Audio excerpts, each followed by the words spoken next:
So there's this pastor whose message is really stirring the pot, challenging some of the biggest ideas we have about activism in America right now.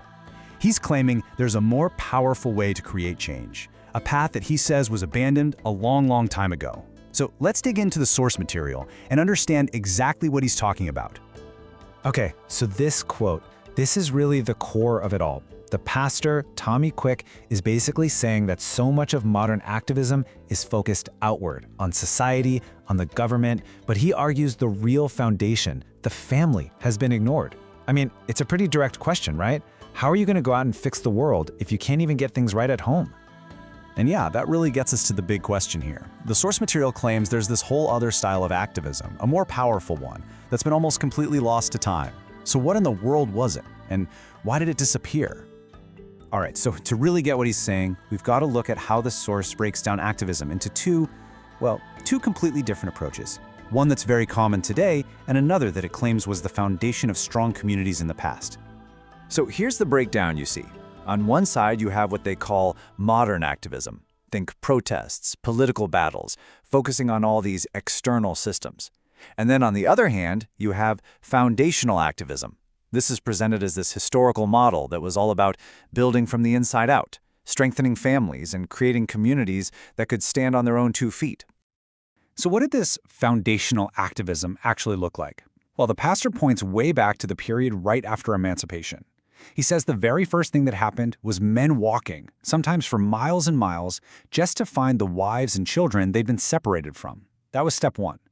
From there, it was about getting to work, growing their own food, starting their own schools, and eventually building their own businesses, even their own towns.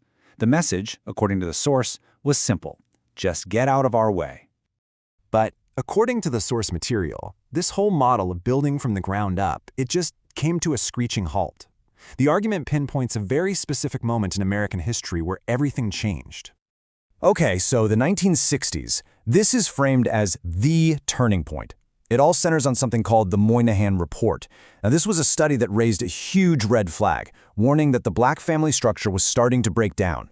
The report's original idea was to use government money to strengthen black men, through jobs and skills training.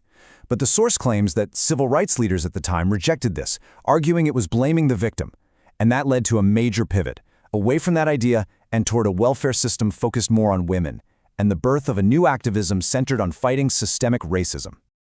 Now, to give you some context for why this was such a big deal back then, that Moynihan report pointed out that in the 1960s, 25% of black children were born outside of marriage. At the time, that figure was seen as a full-blown crisis.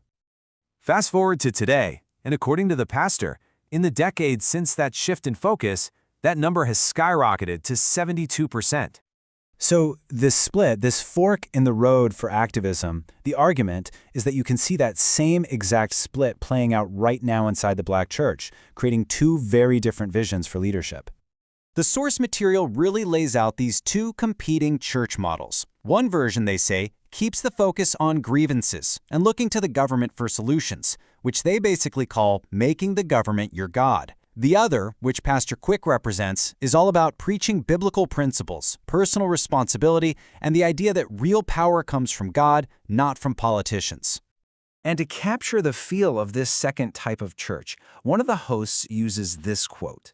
They point out that Pastor Quick's church is packed with young, engaged men. And they argue it's because this message of masculine responsibility and divine order is hitting a nerve with men who don't feel connected to other messages they're hearing.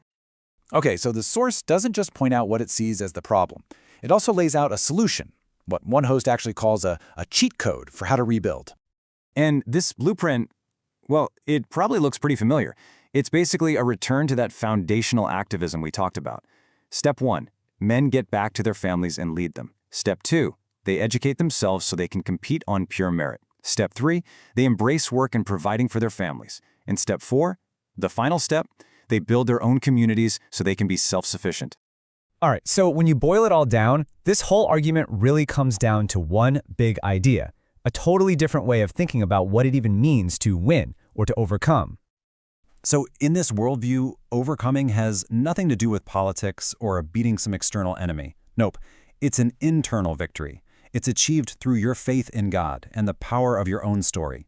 It's this idea of a spiritual freedom that, as they argue it, makes you untouchable, no matter what's going on in the outside world.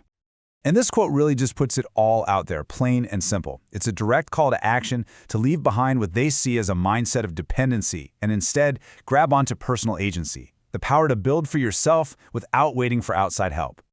And so in the end, the source material really leaves us with this choice, this fork in the road. One path is about demanding power from society. The other claims that real, lasting power is something you build yourself, from the inside out, starting with your own family. It really makes you think, what does it actually mean to overcome?